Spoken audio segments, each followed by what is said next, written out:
All the time. 예, 5월의 마지막 주일입니다. 여름을 재촉하는 비와 함께 떨어지는 장미꽃을 보며 아니 5월도 벌써 갔네. 세월의 빠름이 이렇게 정말 절감하게 됩니다. 이런 가운데 매주 말씀을 통해 예수 그리스도의 마음을 알게 하시고 그 뜻을 행하게 하시는 주님께 감사와 찬양을 드립니다. 말씀을 시작하기 전에 한 편의 시를 함께 나누고자 합니다. 전영복 시인의 마음 농사라는 시입니다. 마음 농사.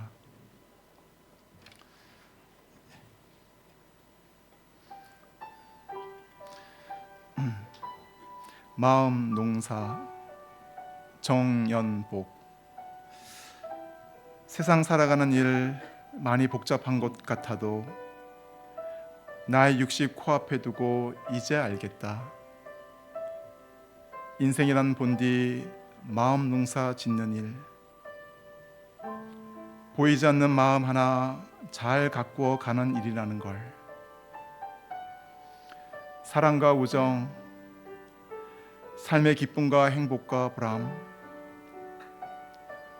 따뜻한 이해와 용서도 결국 마음의 일이 아닌가. 쏜살같이 흐르는 세월에 이제 얼마쯤 남았을 나의 생, 거추장스러운 것 미련 없이 가지치기 하고 그저 마음의 집 하나 정성껏 지어야겠다.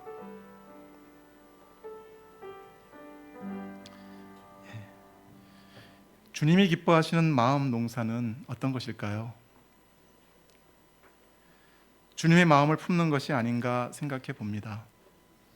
오늘 말씀은 유다이즘이라고 하는 마음의 벽을 갖고 살아가던 베드로를 찾아오셔서 그 벽을 무너뜨리시고 세상 만민을 향한 하나님의 마음을 베드로에게 알려주시는 말씀입니다. 이 시간 말씀을 통해 주님의 마음을 저희도 덧입을 수 있기를 간절히 기도합니다. 오늘 말씀의 제목은 일어나 잡아 먹으라입니다. 요절은 10장 13절입니다. 함께 읽겠습니다. 시작. 또 소리가 있으되 베드로야 일어나 잡아 먹으라 하거늘. 제가 기도하고 시작하겠습니다. 은혜와 사랑이 충만하신 하나님 아버지, 세상 모든 사람들을 향한 주님의 마음을 알기를 원합니다. 죄인을 향한 그 사랑, 독생자 예수님까지 아끼지 않고 내어주신 그 사랑을 다시 저희 마음에 부어주시고 주를 사랑함으로 주님이 사랑하신 영혼들에게 주의 사랑을 나타내게 도와주시옵소서. 이 시간 죄인의 허물은 감추어 주시고 오직 주의 말씀을 통해 주님의 뜻만이 드러나고 주께서 영광 받아 주시기를 간절히 기도합니다. 죄는 존귀하신 주 예수 그리스도의 이름으로 기도드렸습니다. 아멘. 사도행전은 승천하시는 예수님께서 이 땅에 남은 제자들에게 명령하신 사도행전 1장 8절, 오직 성령이 너에게 임하시면 너희가 권능을 받고 예루살렘과 온 유대와 사마리아와 땅끝까지 이르러 내 증인이 되리라는 말씀의 성취를 기록하고 있습니다. 이를 위해 하나님은 멧돼지처럼 하나님의 교회와 성도들을 마구 핍박하던 사울을 빛 가운데 찾아오셔서 이방인을 위한 택한 그릇으로 삼으셨습니다. 그리고 땅끝까지 복음을 전하기 위한 마지막 퍼즐로 예수님의 수제자요 예루살렘 교회의 최고의 리더였던 베드로와 로마 백부장 고넬료와의 만남을 주선하시고 복음을 전하게 하셨습니다. 이를 통해 이방인을 향한 하나님의 마음이 어떠한지 베드로와 예루살렘 교회에 알게 하셨고 이방 성교의 사상적인 기초를 놓게 하셨습니다. 이제 예루살렘에서 시작된 복음 역사가 좁은 유대를 벗어나 세계로 뻗어나가게 되었습니다. 파트 1, 베드로에게 임한 환상.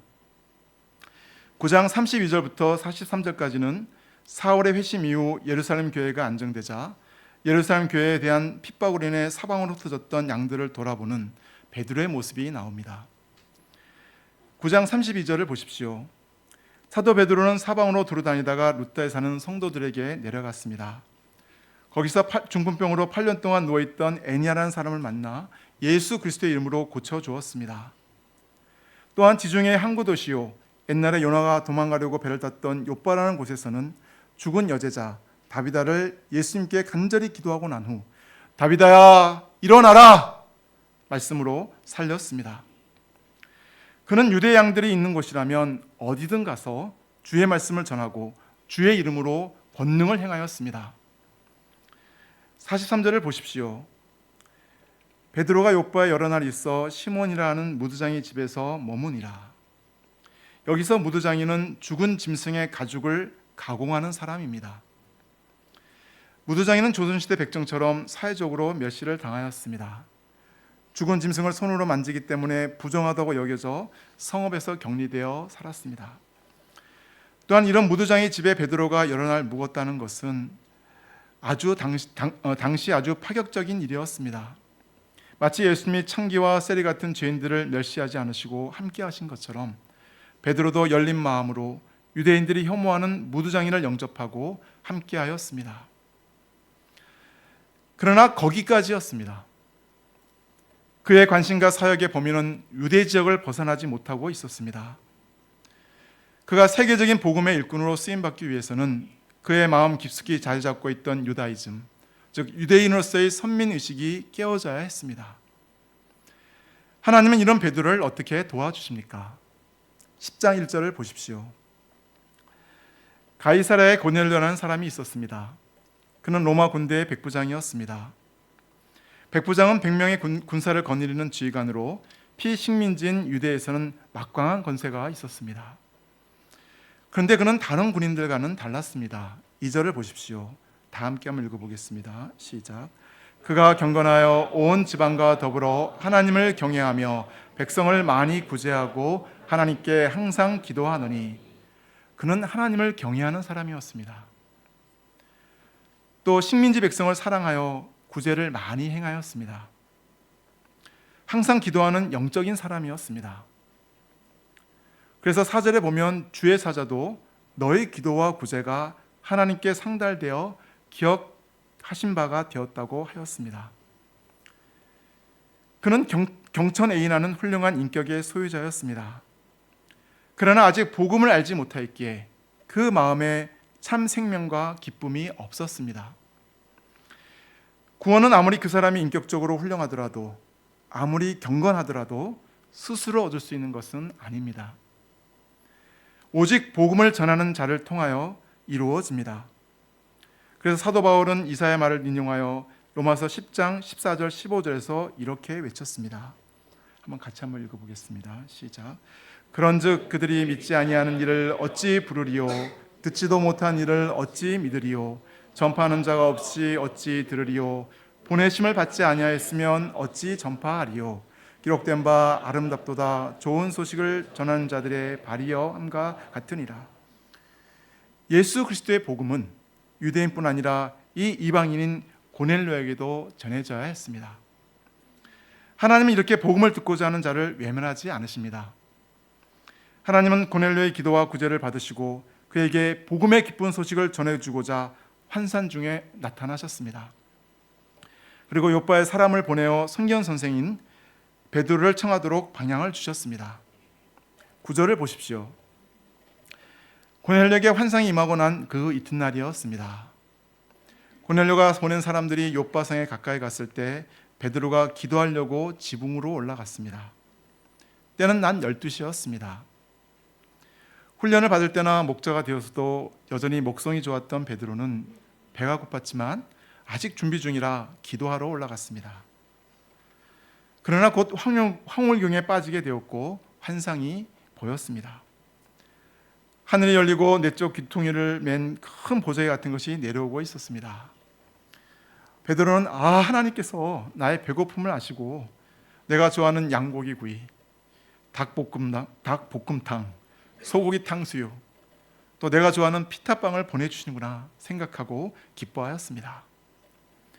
그런데 이게 웬일입니까? 그 안에는 율법에서 부정한 것으로 규정한 각양각색의 네발 가진 짐승과 기는 것과 나는 것이 가득하였습니다. 돼지, 낙타, 토끼, 오소리, 도마뱀, 쥐, 악어, 독수리, 까마귀, 학, 박쥐 등 그 안에서 꿈틀대고 있었습니다. 베드로는 이것을 보자마자 식욕이 싹 가셨습니다. 미식거려 보자기로부터 고개를 돌리고 있을 때 하늘로부터 한 소리가 들려왔습니다. 베드로야 일어나 잡아 먹으라. 이는 청청벽력과도 같은 명령이었습니다.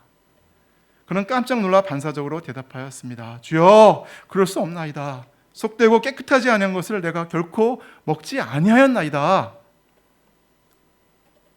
베드로의 이 대답에서 우리는 전형적인 유대인으로서의 베드로의 모습을 보게 됩니다. 유대인은 하나님의 택한 백성, 곧 선민입니다.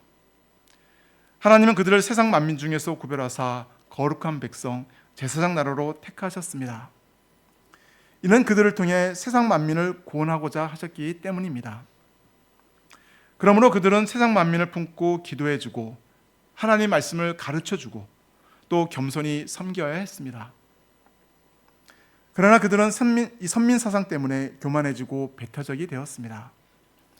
그들은 하나님은 자신들만의 하나님으로 자신들만 사랑한다고 생각하였습니다. 그리고 이방인들은 지옥의 땔감 정도로 하찮게 여겼습니다. 또한 유대인들이 자랑하는 것은 율법이었습니다. 그들은 율법을 통해 철저하게 훈련된 민족입니다. 어려서부터 철저하게 율법을 교육시켰고 그것을 하나님께 대한 의무라고 생각하였습니다. 특히 레위기 11장, 신명기 14장에 나오는 부정한 것에 대해 철저하게 훈련을 받았습니다. 율법은 그들 삶의 중심이었고 그들의 골수에 깊이 새겨졌습니다.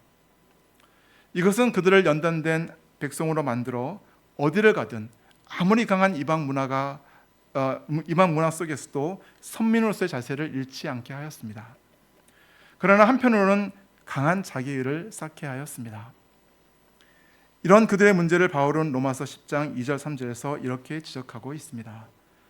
내가 증언하노니 그들이 하나님께 열심히 있으나 올바른 지식을 따른 것이 아니니라. 하나님의 의를 모르고 자기 의를 세우려고 힘써 하나님의 의에 복종하지 아니하였느니라. 그들은 율법으로 말미암아 형성된 자기 의로 인해 하나님의 의 대신 예수 그리스도를 영접하지 않고 그 말씀에 불순종함으로 하나님의 원수 노릇을 하였습니다. 또 그들은 율법으로 인해 도덕적 깨끗한 생활을 하였습니다. 반면 율법이 없는 이방인들은 육신의 감정을 쫓아 살며 도덕적으로 문란하였습니다. 이 때문에 유대인들은 이방인들을 개, 돼지 취급하며 멸시하였습니다. 그리고 이방인과의 교제를 불법으로 여겼습니다. 유대인들은 하나님은 자신들만을 특별히 사랑하셔서 선택하셨고 자신들에게만 구원을 베푸신다고 믿었습니다. 이런 민족적 선민 사상이 바로 유다이즘입니다. 이런 유다이즘은 근본적으로 자기중심적이며 좁고 편협합니다. 또한 배타적이고 폐쇄적입니다. 베드로는 3년 동안 예수님을 따라다니며 유대의 전통과 율법에서 많이 자유로워졌습니다. 지금도 유대인들이 부정하다고 여기는 무드장이 집에 머물고 있습니다. 그럼에도 불구하고 그의 무의식 세계 속에는 이런 유다이즘 요소가 박혀 있었습니다. 그는 속되고 깨끗하지 않은 것을 입에 대어 본 적도 없기 때문에 이런 부정한 음식들은 절대로 먹을 수 없다고 항변하였습니다. 심지어 황홀경의 모아지경 상태에서도 유대인으로서의 정체성을 잃지 않았습니다. 이런 베드로에게 두 번째 소리가 들려왔습니다. 10장 15절입니다. 다 함께 한번 읽어보겠습니다. 시작. 또 두 번째 소리가 있을 때 하나님께서 깨끗하게 하신 것을 내가 속되다 하지 말라 하더라. 율법에서 부정하다고 규정된 짐승들을 하나님께서 깨끗하게 하셨다는 것입니다. 율법에서 일시적으로 그만 부정한 짐승들은 영원히 부정한 것들이 아닙니다. 이것들은 이스라엘 백성을 거룩한 백성으로 훈련하시려는 일시적인 방편이었습니다. 하나님께서는 이제 이런 것들이 깨끗하다고 하십니다. 왜냐하면 예수님이 이 땅에 오심으로 이제 율법의 시대는 가고 예수 그리스도를 통한 은혜와 진리의 시대가 도래했기 때문입니다. 예수님 마태복음 15장 11절에서 이렇게 말씀하셨습니다. 입으로 들어가는 것이 사람을 더럽게 하는 것이 아니라 입에서 나오는 그것이 사람을 더럽게 하는 것이니라. 이는 율법에서 부정하다고 규정된 짐승을 잡아먹는다고 해서 그 사람이 부정하게 된다는 것이 아니라는 것입니다. 사도 바울도 고린도전서 8장에서 우상에게 바쳐진 제물이라도 음식에 불과하기 때문에 먹어도 상관없다고 말하고 있습니다. 거룩함은 음식을 가려 먹고 의복이나 풍습이나 외적 행동을 구별한다고 해서 되는 것은 아닙니다. 이렇게 할 때 바리새인처럼 외식하고 교만하게 됩니다. 참된 거룩함은 외적 구별에서 오는 것이 아니라 진실된 회개를 통해 이루어집니다. 하나님 앞에서 나의 죄인됨을 깊이 인정하고 예수님의 십자가 앞으로 나아가 그 보혈로 씻김 받을 때 거룩한 하나님의 백성이 될 수 있습니다. 이 환상에서 부정한 짐승은 이방인을 상징합니다. 하나님께서는 베드로의 마음 깊은 곳에 있는 유다이즘적 요소를 깨뜨리심으로 이방 선교의 걸림돌을 제거하고자 하셨습니다. 이런 일이 3번 있은 후 그 그릇이 곧 하늘로 올라갔습니다. 하나님께서 3번이나 이렇게 말씀하신 것은 이것이 얼마나 중요한 일인지, 또 얼마나 하나님께서 애타게 원하시는 일인지 잘 말해주고 있습니다. 하나님께서 이방인도 깨끗하게 하셨다는 것은 하나님이 유대인만의 하나님이 아니라 세상 만민의 하나님이심을 증거합니다. 하나님께서는 예수 그리스도의 십자가 보혈을 통해 세상 모든 만민이 깨끗하게 되는 길을 활짝 열어놓으셨습니다. 이제는 유대인이든 이방인이든 예수 그리스도의 보혈을 믿기만 하면 누구든지 거룩한 하나님의 자녀가 될 수 있습니다. 요한복음 1장 12, 13절입니다. 다 함께 한번 읽어보겠습니다. 시작. 영접하는 자 곧 그 이름을 믿는 자들에게는 하나님의 자녀가 되는 권세를 주셨으니 이는 혈통으로나 육종으로나 사람의 뜻으로 나지 아니하고 오직 하나님께로부터 난 자들이니라. 이제는 유대인이란 혈통이 중요한 것이 아니라 예수 그리스도의 이름이 구원의 기준이 됩니다. 예수 그리스도를 믿음으로 의롭게 되고 하나님의 자녀가 되는 데에는 유대인이나 이방인이나 차별이 없습니다. 이것이 복음의 보편성입니다. 예수님께 믿음으로 나온 자는 누구든지 하나님께서 깨끗하게 하셨으므로 어느 누구도 정죄하거나 판단할 수 없습니다. 본래 복음은 보편적이고 범세계적입니다. 하나님께서 아브라함을 부르실 때도 땅의 모든 족속이 너로 말미암아 복을 얻을 것이라 말씀하셨습니다. 예수님은 제자들에게 그러므로 너희는 가서 모든 민족을 제자로 삼으라고 명령하셨습니다. 땅의 모든 사람이 하나님의 구원의 대상이요 하나님의 사랑의 대상입니다.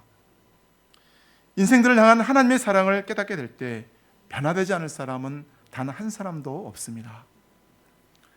그런데 현재 제자들처럼 유다이즘에 갇혀 세상을 이방인들을 판단하고 배척할 때, 또 복음을 전하지 않을 때 구원의 역사는 결코 일어나지 않습니다.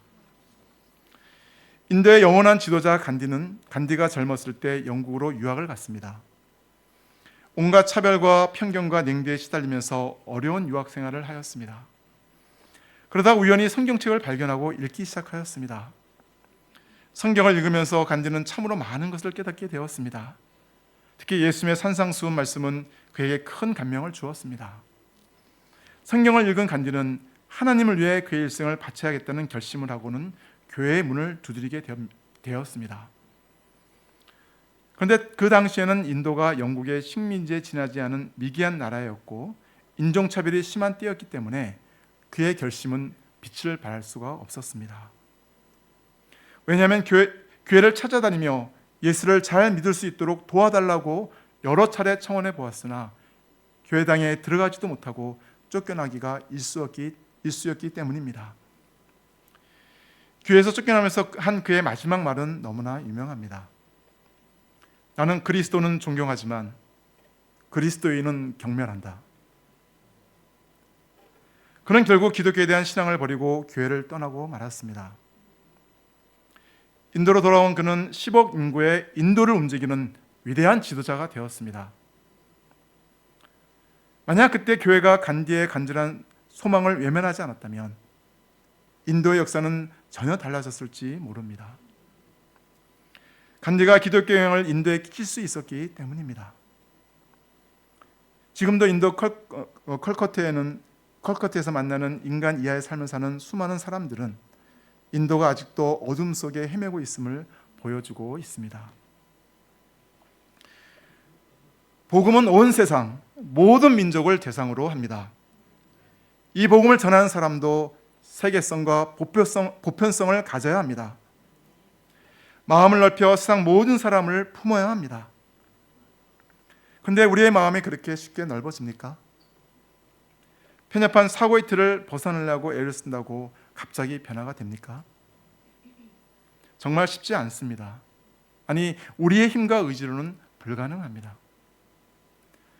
우리는 베드로와 같이 일어나 잡아먹으라 라는 주님의 음성을 들어야 합니다. 일어나 잡아먹으라는 말씀 속에는 세상 만민을 구원하고자 하시는 하나님 아버지의 상한 목자의 마음이 담겨져 있습니다. 이 하나님의 마음을 잘 표현한 찬양이 있습니다. 하나님 아버지의 마음이라는 곡입니다. 노래는 안 합니다. 그냥 읽겠습니다, 가사를. 아버지, 당신의 마음이 있는 곳에 나의 마음이 있기를 원해요.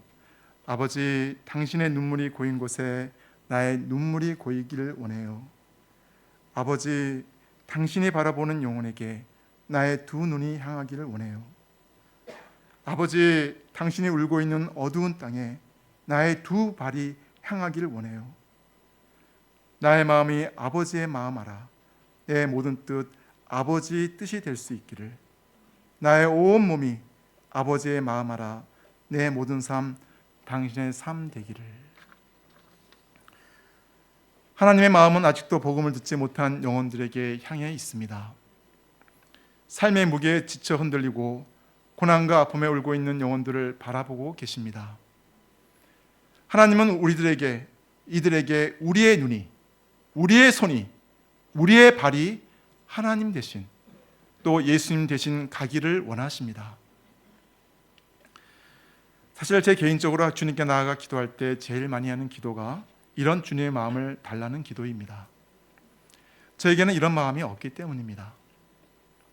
저는 최근 갑자기 식물에 관심이 생겨 몇몇 식물을 키우며 참 놀라운 사실을 발견하고 있습니다.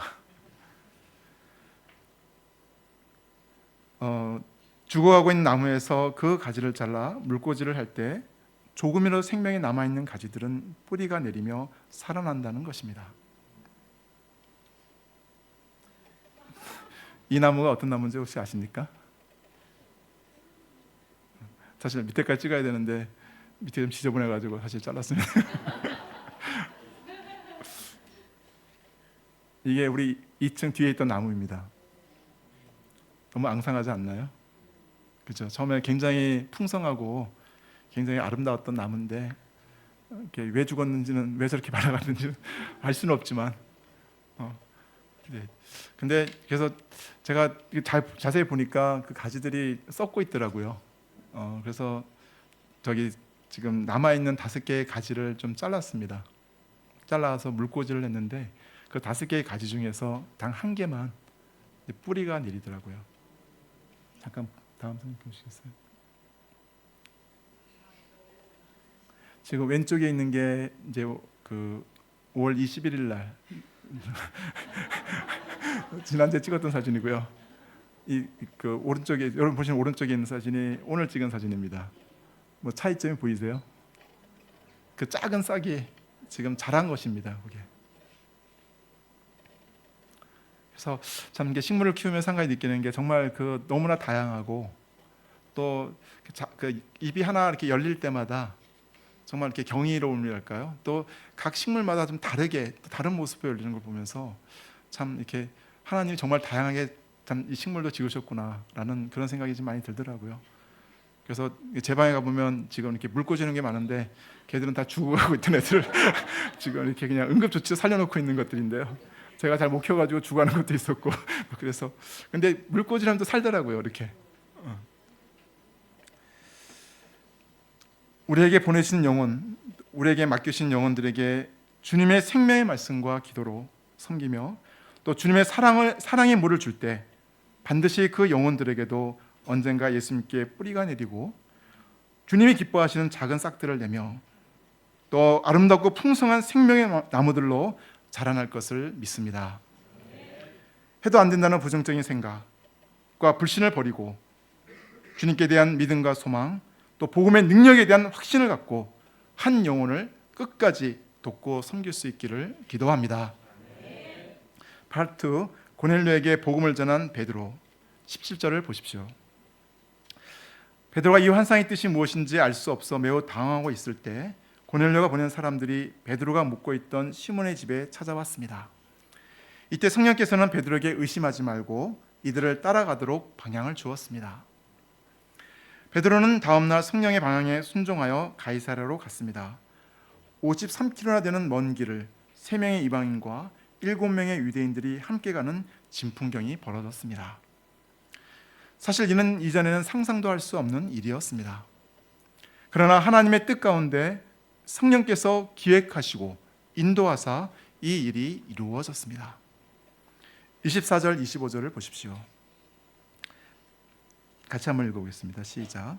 이튿날 가이사랴에 들어가니 고넬료가 그의 친척과 가까운 친구들을 모아 기다리더니 마침 베드로가 들어올 때 고넬료가 맞아 발 앞에 엎드려 절하니 베드로가 가이사랴에 도착했을 때 이미 고넬료는 그의 친척들과 가까운 친구들까지 모아 기다리고 있었습니다. 베드로와 이방인 고넬료와의 역사적 만남이 이루어졌습니다. 사실 인간적으로나 세상적으로는 도저히 이루어질 수 없는 만남이 성령께서 중매장이가 되셔서 또 이루어졌습니다. 베드로가 들어올 때 고넬료는 그 발 앞에 엎드렸습니다. 주님을 향한 경외심이 그의 종에게 그대로 나타났습니다. 베드로도 나도 사람이라 하며 그를 일으켜 세웠습니다. 그는 이방인의 집에서 교제하는 것이 위법이지만 하나님께서 아무것도 속되거나 깨끗하지 않다 하지 말라 하셨기에 부름을 사용하지 않고 왔다고 증거하였습니다. 고넬료도 지금까지 있었던 일들의 자초지종을 모두 이야기하였습니다. 33절 하반절을 보십시오. 이제 우리는 주께서 당신에게 명하신 모든 것을 듣고자 하여 다 하나님 앞에 있나이다. 이제 고넬료는 열린 마음으로 베드로를 통해 주시는 복음을 들을 준비가 되어 있습니다. 이 사건을 통해 베드로는 한 가지 중요한 큰 깨달음을 얻게 되었습니다. 34절, 35절을 다 함께 읽어보겠습니다. 시작. 베드로가 입을 열어 말하되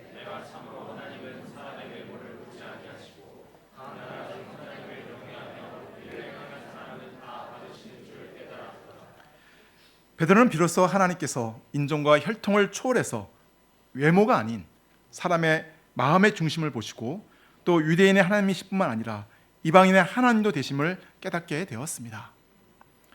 이것은 이전 유대인 베드로로서는 상상도 할 수 없는 혁명적 사고의 전환이었습니다. 이런 사고의 전환은 여기서 그치지 않았습니다. 36절부터 46절까지 베드로는 세례 요한의 회개의 세례 이후 시작된 예수님의 아름다운 복음 사역과 십자가의 죽음과 부활, 또 부활하신 예수님이 장차 산자와 죽은 자의 재판장이 되심과 이제 예수님을 믿는 자는 누구든지 재산을 받게 되었음을 전하였습니다. 이 메시지는 베드로가 유대인들에게 전했던 메시지와 동일하였습니다.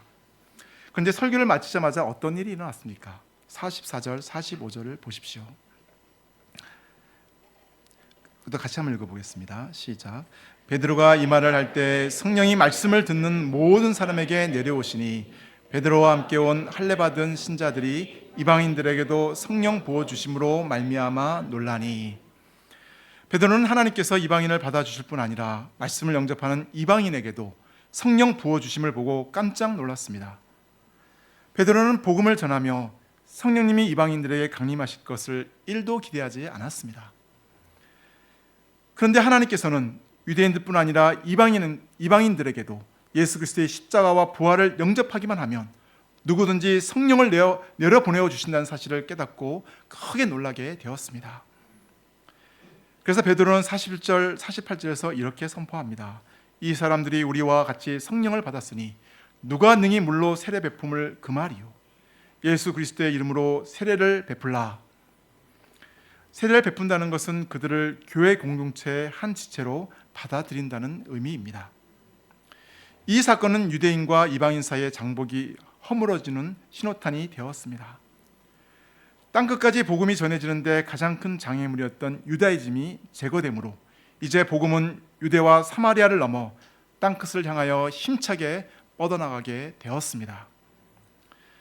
여기서 우리는 세상 모든 영혼들을 구원하기를 원하시는 하나님 아버지의 열심을 배우게 됩니다. 또한 유대인이나 이방인이나 모두 복음을 통해서만 구원받는다는 진리를 배우게 됩니다. 또 베드로 한 사람이 이 사실을 영접하기까지 섬세하게 도우시는 겸손하신 하나님을 배우게 됩니다. 사실 푸시에서 영접하게 하실 수도 있지만 과정 속에서 하나님의 역사하심과 인도하심 속에서 하나님의 마음을 알아가게 하시는 겸손하신 주님을 배웁니다. 세상 만민을 구원하기를 원하시는 아버지 하나님의 마음을 덧입고 또 저에게 보내주신 한 영혼들을 주의 말씀과 기도로 또 주의 사랑으로 겸손하게 섬김으로 캠퍼스 복음화와 세계 선교 역사 가운데 귀하게 쓰임받을 수 있기를 간절히 기도합니다. 11장 2절을 보십시오.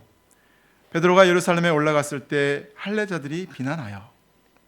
베드로가 예루살렘에 돌아왔을 때 유대인 신도들은 기다렸다는 듯이 베드로의 온갖 비난을 퍼부었습니다.